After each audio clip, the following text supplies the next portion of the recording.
இந்த அகிலத்தை ஆக்குவதும் ஆளுவதும் உழைப்பவர்கள்தான். அகிலத்தை ஆளும் உழைப்பின் உறுதியை என்றும் வணங்கும் 550 கம்பிகள். ஏன் விஜய்க்கு மட்டும் இந்த மாதிரி பிரச்சனைகள் வருது? கஞ்சா குடிக்கிறத பத்தி ஒரு சீன் வச்சா படம் ஓடும் அப்படிங்கிற நிலைமையில தமிழ் சினிமா இருக்கு.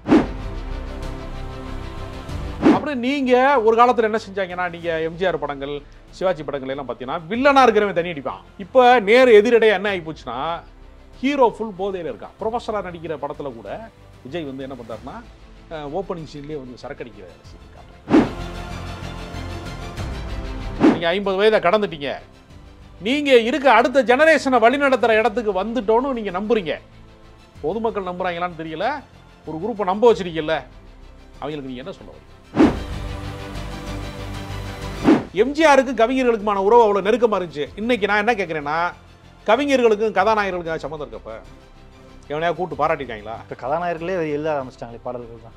இல்லைங்க, அது பாட்டு மாதிரி எழுதுறாங்க.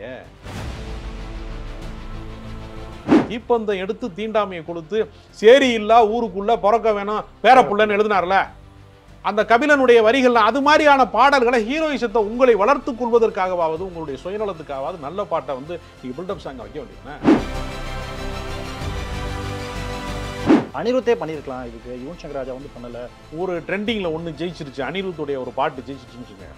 அதே மாதிரி பாட்டை வந்து ஜெராக்ஸ் காப்பி எடுக்கிறதுக்கு நீங்க தெரியுமா? இப்போ இந்த பாட்டை கேட்கும் போது யுவன் சங்கர் ராஜா தான் டியூன் போட்டாரான்னு சந்தேகமா இருக்குங்கிறாங்க. நீங்க சொல்றத பார்த்தா முழுக்க இதுக்கு விஜய் தான் பொறுப்பேற்றுக்கணும் அப்படின்ற மாதிரில இருக்கு. அவருடைய அனுமதி இல்லாமல் அது வந்துருமா? சார் வணக்கம். வணக்கம், எப்படி இருக்கீங்க? நல்லா இருக்கேன்.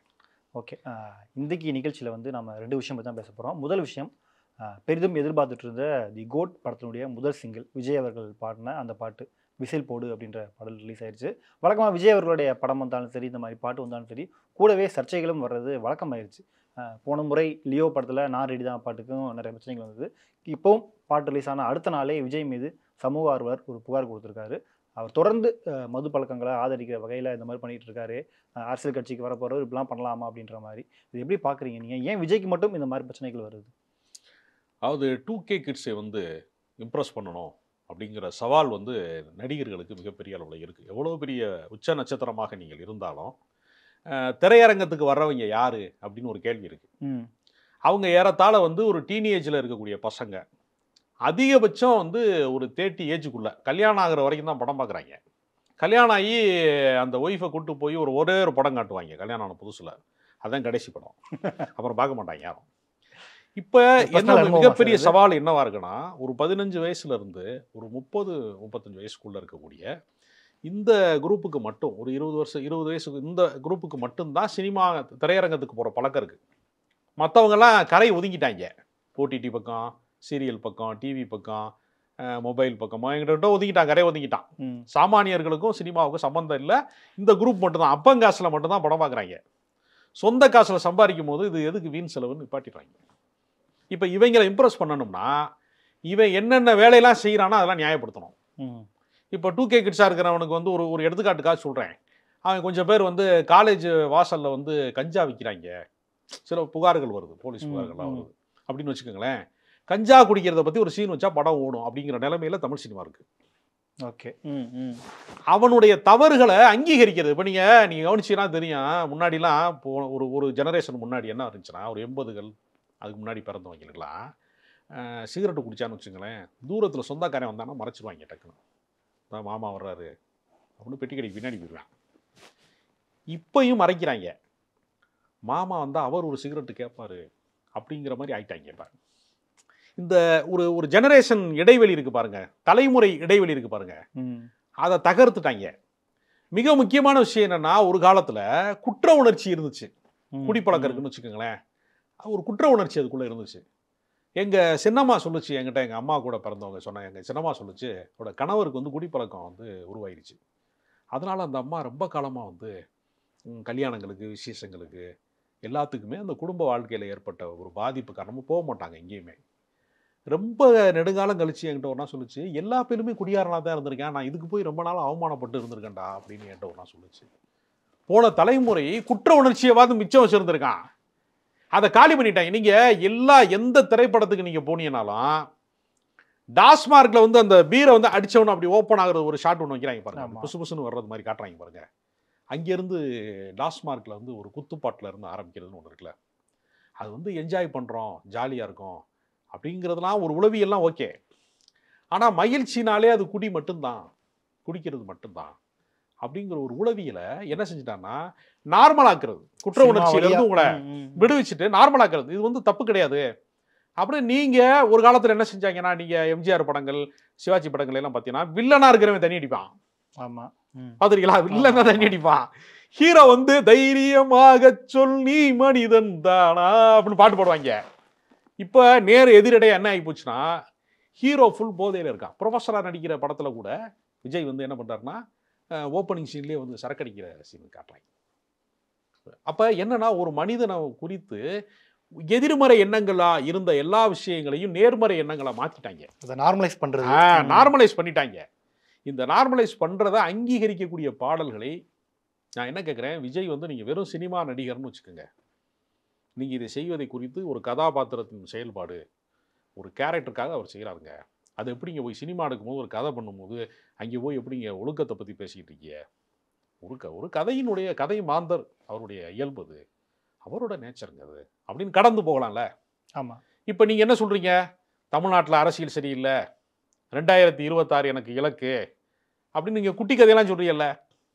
அப்போ இளைஞர்களை வழிநடத்த உங்களுக்கு 50-51 வயசு ஆயிடுச்சு, நீங்கள் 50 வயதை கடந்துட்டீங்க, நீங்கள் இருக்க அடுத்த ஜெனரேஷனை வழிநடத்துகிற இடத்துக்கு வந்துட்டோன்னு நீங்கள் நம்புறீங்க. பொதுமக்கள் நம்புறாங்களான்னு தெரியல, ஒரு குரூப்பை நம்ப வச்சிருக்கீங்கல்ல, அவங்களுக்கு நீங்கள் என்ன சொல்ல வரீங்க? இதுதான் நம்ம கேள்வி. ஏன்னா எம்ஜிஆர் அவர்கள் முதலமைச்சராக பதவி ஏற்கிற போது அவர் சொன்னார், என்னுடைய முதலமைச்சர் நாற்காலியினுடைய 4 கால்களில் ஒரு கால் பட்டுக்கோட்டை கல்யாண சுந்தரம் எழுதிய பாடல்கள்னு சொன்னார். ஏன்னா இன்னைக்கு வரைக்கும் நீங்கள் பாருங்க, ஏடிஎம்கே பிரச்சார கூட்டங்களில் நீங்கள் பாருங்க, சினிமா பாட்டு போட்டு தான் அவன் பிரச்சாரம் பண்ணுறான். எம்ஜிஆர் தத்துவ எல்லா கட்சிக்குமே கொள்கை பாடல்கள்னு ஒன்று தனியாக ஒன்று ரெக்கார்ட் பண்ணுறாங்க. இந்த கட்சி பற்றி இப்போ திமுகன்னு வச்சுக்கோங்களேன், நாகூர் அனிபாவுடைய சாங்லாம் இருக்கும். அவர் நான் கலைஞர் மறைந்த போது கூட நாகூர் அனிபா பாடல்களை தான் தொலைக்காட்சிகள் இரங்கலுக்கு வந்து ஒளிபரப்புனாங்க. ஒவ்வொரு கட்சிக்கும் வந்து கொள்கை பாடல்கள் அப்படின்னு ஒன்று உண்டு. ஏடிஎம்கேக்கு கொள்கை பாடல் உண்டா? 1-2 இருக்கு, இல்லாமல் எல்லாம் இல்லை. ஆனால் பெரும்பகுதி கொள்கை பாடல்கள் எதுனா 80% மேலே எம்ஜிஆர் பாட்டு தான், சினிமா பாட்டு தான். அப்போ சினிமா பாடல்கள் வந்து ஒரு மனதில் போய் தங்குது. அந்த மனசில் போய் தங்குறதுனால அவர் என்ன செஞ்சாருன்னா, தன்னுடைய பிம்பத்தை வந்து அதிகப்படுத்துவதற்கான பாடல்களை திட்டமிட்டு வந்து எம்ஜிஆர் வந்து கவிஞர்களை வளர்த்தாரு. அரசவை கவிஞர், நேர் எதிரடையான முரண்பாடு வைத்திருந்த கண்ணதாசனையெல்லாம் அவர் அரசவை கவிஞராக்கிறாரு. கடைசி அரசவை கவிஞர் வந்து முத்துலிங்கம். ஓகே, இன்று இருக்கிறார் அவர் அரசவை கவிஞர், முன்னால அரசவை கவிஞராக இருந்த முத்துலிங்கம் அவர்கள் இன்றைக்கும் பாடல் எழுதிட்டு இருக்காரு இளையராஜாவுடைய இசையில. அப்ப கவிஞர்களுக்கான அந்த இடம் வந்து ஒரு முக்கியமான இடம். எம்ஜிஆருக்கு கவிஞர்களுக்குமான உறவு அவ்வளோ நெருக்கமாக இருந்துச்சு. இன்னைக்கு நான் என்ன கேட்குறேன்னா, கவிஞர்களுக்கும் கதாநாயகர்களுக்கும் சம்மந்தம் இருக்கப்ப எவனையா கூப்பிட்டு பாராட்டிருக்காங்களா? இப்போ கதாநாயகர்களே எழுத ஆரம்பிச்சிட்டாங்களே பாடல்கள் தான். இல்லைங்க, அது பாட்டு மாதிரி எழுதுறாங்க. அதாவது வாய்க்கு வந்ததெல்லாம் சொல்றதுக்கு வந்து பாடலாசிரியர் தேவையில்லைல்ல. இப்போ வைரமுத்தே தேவையில்லை, பழனி பாரதி, வைரமுத்து, அறிவுமதி, அதெல்லாம் தேவையில்லை. என்ன வாய்க்கு வந்ததெல்லாம் வந்து சரக்கு அடிச்சுட்டு பேசுறது, டாஸ்மார்க்கில் பேசுறது பூரா நோட் பண்ணி வச்சு டியூன் போட்டாங்கன்னா அனிருத் மியூசிக்காக மாறிடுதுல. இப்போ ஒரு பாட்டு வந்திருக்கு, நான் என்ன சொல்றேன்னா, பார்ட்டி ஒன்று ஆரம்பிக்கட்டுமா அப்படின்னு ஒரு பாட்டு வருது. அது முழுக்க வந்து குடியின் பெருமையை வந்து நீங்கள் சொல்கிறீங்க. உங்கள் குடி பெருமையை சொன்னால் கூட நாங்கள் கேட்டுருவோம், குடியின் பெருமையை சொல்கிறீங்க. இது வந்து ஒரு இளைஞர்கள் மனதில் என்ன ஒரு தாக்கத்தை ஏற்படுத்தும் அப்படின்னு ஒரு கேள்வி இருக்குது. இப்போ நான் என்னோட காலேஜ் டேஸில் வந்து தளபதிங்கிற ஒரு படம் வந்து ரஜினிகாந்த் நடித்த படம் வந்துச்சு. அந்த படம் நடிக்கும் போது ரஜினிகாந்துக்கு ஒரு 45-48 வயசு இருக்கும். ஒரு 45 வயசு நடுத்தர வயது கடந்துட்டார். அவருக்கு 2 பக்கமுமே மண்டையில் அப்படி லைட்டாக சொட்ட ஸ்டார்ட் ஆன நேரம். இப்போ மொத்தமாக கொட்டிடுச்சு அவருக்கு. அப்படி லைட்டாக இந்த 2 பக்கமும் ஏறிக்கிட்டு இருக்கு. இதை பார்த்துட்டு தீவிரமான ரஜினி ரசிகனாக இருக்கிற என் நண்பன் ஒருத்தன் போய் சலூன் கடையில் போய் தான் நல்லா இருக்கிற மண்டையை 20 வயசுக்காரன் கொஞ்சோன்னு சொட்டையாக்கிட்டு வந்தான். அதே மாதிரி ஆமாம், முடியை கரைச்சிட்டு உள்ள ஒரு சொட்டை மாதிரி வச்சுட்டு வந்தான். என்னடா அப்படிங்கிறேன், தளபதி ஸ்டைலுங்கிறான். அவனுக்கு 45 வயசு ஆகும்போது ஆட்டோமேட்டிக்காக முடி கொட்ட போகுது. சினிமா என்பது வந்து ஒருத்தனுடைய வாழ்க்கையை வந்து பாதிக்கிறது.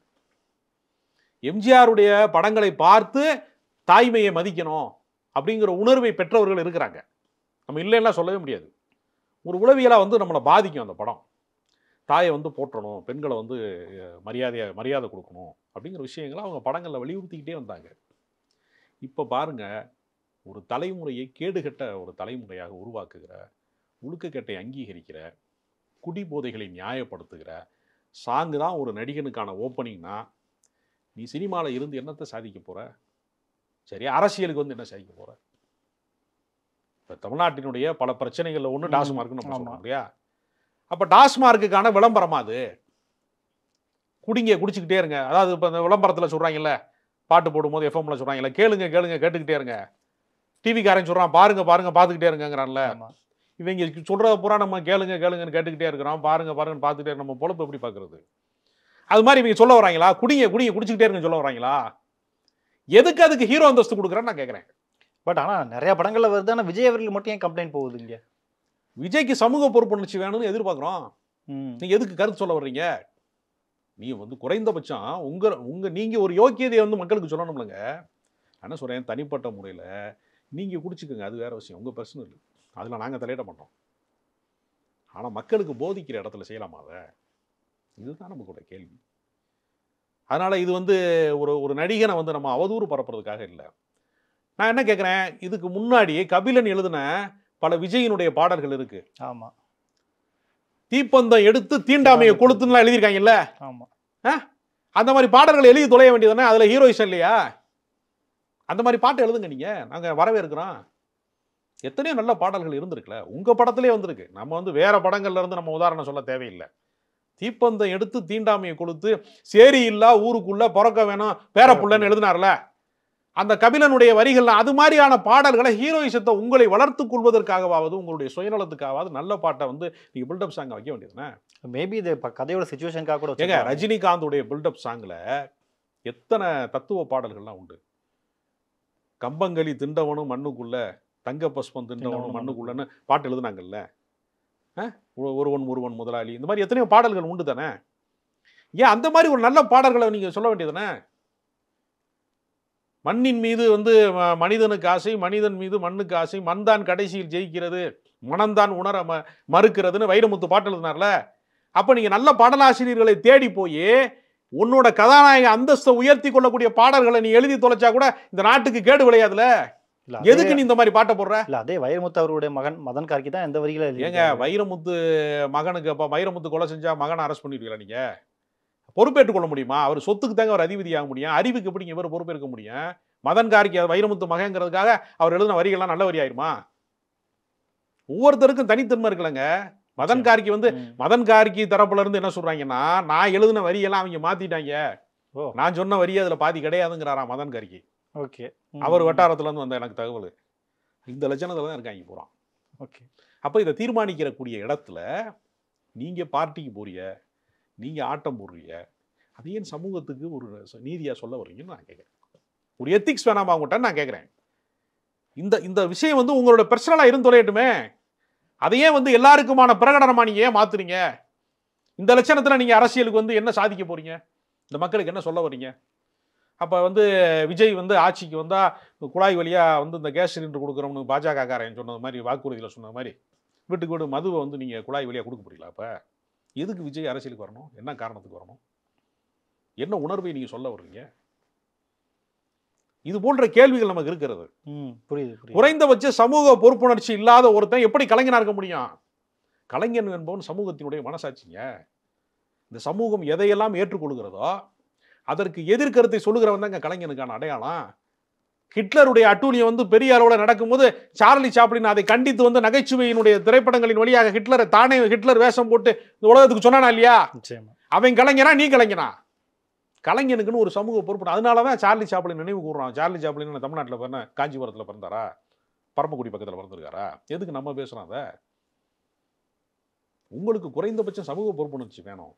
நீங்க சம்பாரிச்சிட்டீங்க, காதல் படமா நடிச்சு கல்யாண மண்டபமா கட்டிருக்கீங்க, கோடி கோடியா சம்பாதிக்கிறீங்க, 100 கோடி 150 கோடிங்கிற அளவுக்குலாம் நீங்க வந்துட்டீங்க.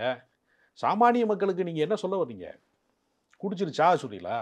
குடல் வந்து இது கல்லீரல் இல்லாமல் போக சொல்றீங்களா? எவ்வளோ பேர் குடினால எத்தனை பேர் வாழ்க்கை வீணாக போயிருக்கு. நான் முத்துக்குமார்ங்கிற பாடலாசிரியன் ஒரு எவ்வளோ வாழ வேண்டிய வயதில் 41 வயதில் இல்லாமல் போயிட்டான்ல. எவ்வளோ பேருடைய வாழ்க்கையை பறி கொடுத்துருக்கோம் நம்ம. அதை ஆதரித்து அதை வந்து பிரகடனப்படுத்தி அதை பெருமைப்படுத்தி ஒரு சாங்கை போடுறதுக்கு உனக்கு வெக்கமா இல்லையா? உனக்கு நீலாம் நடிகனா நீயே? இந்த லட்சணத்தில் வந்து இந்த நாட்டை ஆளணுங்கிற ஆசை வேற உங்களுக்குலாம். இதைத்தான் நான் கேட்க விரும்புகிறேன். இல்லை, புரியுது. பட் இந்த பிரச்சனை ஒரு பக்கம் வந்தாலும் இன்னொரு பக்கம் இந்த பாட்டு மீது வைக்கப்படுற விமர்சனம், பொதுவாக விஜய் அவர்களோட பாட்டு வந்தாலே நல்லா இருக்கும் அப்படின்ற மாதிரியான கருத்து தான் வரும். ஆனால் இந்த பாட்டுக்கு கொஞ்சம் நெகட்டிவான ரிவ்யூஸ் தான் வருது. அதில் முக்கியமாக சொல்கிறது என்ன அப்படின்னு பார்த்தீங்கன்னா, அனிருத்தே பண்ணியிருக்கலாம் இதுக்கு, யுவன் சங்கர் ராஜா வந்து பண்ணலை. ஏன்னா அனிருத் தான் இப்போ பெரும்பாலான நடிகர்களுக்கு, முன்னணி நடிகருக்கு இந்த ஓப்பனிங் சாங் பண்ணுறது. ஜெயிலர் ஆகட்டும், விக்ரம் ஆகட்டும், இந்த மாதிரி ஓப்பனிங் சாங்லாம் அவர் தான் பண்ணிட்டு இருக்காரு அப்படின்ட்டு. ஸோ இதை பற்றி நீங்கள் என்ன நினைக்கிறீங்க? அனிருத்தை விட யுவன் சங்கர் ராஜா மிகச்சிறந்த இசைக்கலைஞருங்க. தமிழ் சினிமாவுக்கு இருக்கிற மனநோய் என்னென்னா, ஒரு தொற்று நோய் மாதிரி தான். எல்லா இடத்துலையுமே கொரோனா பரவுதுங்கிறாங்கல்ல, அது மாதிரி இவங்க என்ன பண்ணுவாங்கன்னா, ஒரு ட்ரெண்டிங்கில் ஒன்று ஜெயிச்சிருச்சு, அனிருத்துடைய ஒரு பாட்டு ஜெயிச்சிருச்சுன்னு வச்சுங்க, அதே மாதிரி பாட்டை வந்து ஜெராக்ஸ் காப்பி எடுக்கிறதுக்கு இவங்க தெரியுவாங்க. இப்போ இந்த பாட்டை கேட்கும் போது யுவன் சங்கர் ராஜா தான் டியூன் போட்டாரான்னு சந்தேகமாக இருக்குங்கிறாங்க சில பேர். ஆமாம், சொல்கிறானா இல்லையா? ஆமாம். ஏன்னா அனிருத் ஸ்டைலில் இருக்குது. அதுக்கு அவசியம் இல்லைல்ல. இப்போ இளையராஜாவுன்னு ஒரு பெரிய இசைக்கலைஞர் இருக்காரு, ரகுமான் வந்துட்டார், ரகுமான் டைப்பில் ஒரு மியூசிக் போடுவாரா? அதுக்கான அவசியம் இல்லையே. ஒன்று வேற வேற தன்மை கொண்டதுன்னு.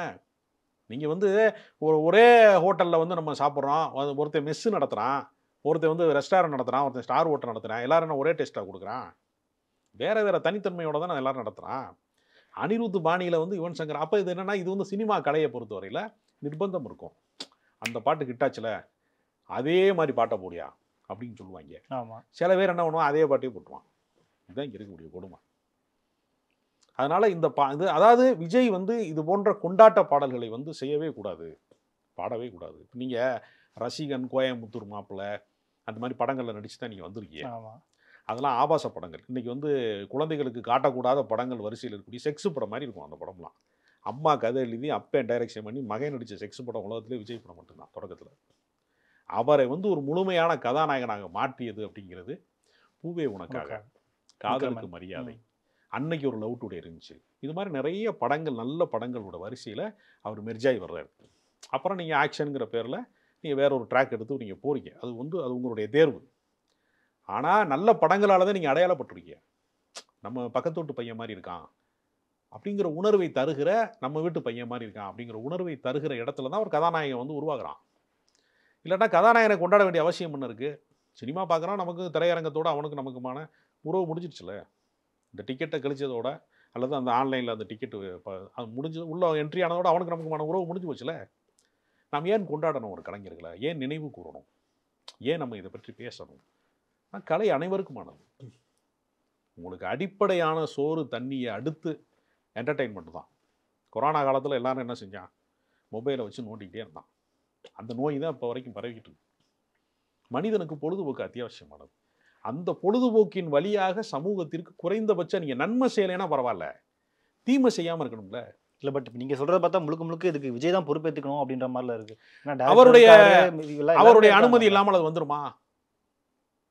திடீர்னு வந்து ஒரு கெட்ட வார்த்தை பேசுகிற மாதிரி டைலாக் வைக்கிறாங்க, அப்புறம் திரும்ப நீக்கிறாங்கல்ல. இல்லை, மேபி அவர் தலையிடாமல் இருந்திருக்கலாம்ல. கவிஞர்கள் எழுதுறாங்க, அவங்க போட்டு போகிறாங்க, நாம தலையிட்டுக்கிட்டு. கவிஞர்களை வந்து நீங்கள் தலையிடாமல் இருந்தீங்கன்னா நல்ல பாட்டு எழுதிடுவானே. நான் தான் சொன்னேனே, நல்ல நல்ல பாட்டெலாம் எழுதியிருக்காங்க கடந்த காலங்கள்லன்னு. நல்ல பாட்டை அவங்க எழுதிடுவாங்க. ஆழ்தோட்ட பூபதி நானடான்ற மாதிரி பாட்டை எழுதிடுவாங்க, அழகான பாட்டை எழுதிடுவாங்க. அதெல்லாம் கவிஞர்களுக்கு தலையிடுறதுனால தான் தமிழ் இல்லாமல் போயிட்டு இருக்கு. நல்ல பாடல்களே கேட்க முடியலையே. காதுக்குள்ளே ஈயத்தை காய்ச்சி ஊற்றுற மாதிரி கத்துறாங்களே பூரா. இது வந்து நான் என்ன சொல்கிறேன்னா, மெலோடி சாங்கே இப்போ குறைஞ்சிருச்சுலங்க. ஆமாம். நீங்கள் ஒரு படத்தில் முன்னாடி வந்து 4-5 பாடல்கள் வரைக்கும் இருந்துச்சு, இப்போ 2-3 பாடலாக சுருங்கிருச்சு. அதில் ஒரு பாடல் கூட மெலோடி இல்லையே. மெலோடி இனிமேல் கேட்க மாட்டாங்க அப்படின்னு ஏதோ ஒரு பேய் பிடிச்சி ஆடுறது மாதிரியான ஒரு சாங்கை மட்டுமே, குத்து பாடல்களை மட்டுமே கேட்குற ஒரு தலைமுறை உருவாக்கிட்டாங்களா. ரொம்ப ரேர் சாங் தானே மெலோடியே வருது. அப்படி ஒரு தலைமுறையை நம்ம உருவாக்கிட்டோம்ல. அப்போ ரசனையோட வறட்சி இருக்குல்ல. அதனால தானே தமிழ் சினிமாவை எல்லாரும் காரி தூப்பிட்டு மலையாள படத்தை போய் பார்க்குறான். பஞ்சமுல் பாய்ஸும் பிரேமலுவும் தமிழ்நாட்டில் ஓட வேண்டிய அவசியம் என்ன இருக்கிறது? இது தாங்க முடியல, புழுக்கம் தாங்க முடியல. இவ்வளோ கொடூரமான படமா அப்படிங்கிற ஒரு புழுக்கம் தாங்க முடியல. நிச்சயமா சார், ரொம்ப நன்றி உங்களோட நேரத்தை செலவிட்டதுக்கு. நன்றி. இந்த அகிலத்தை ஆக்குவதும் ஆளுவதும் உழைப்பவர்கள்தான். அகிலத்தை ஆளும் உழைப்பின் உறுதியை என்றும் வணங்கும் 550 கம்பிகள்.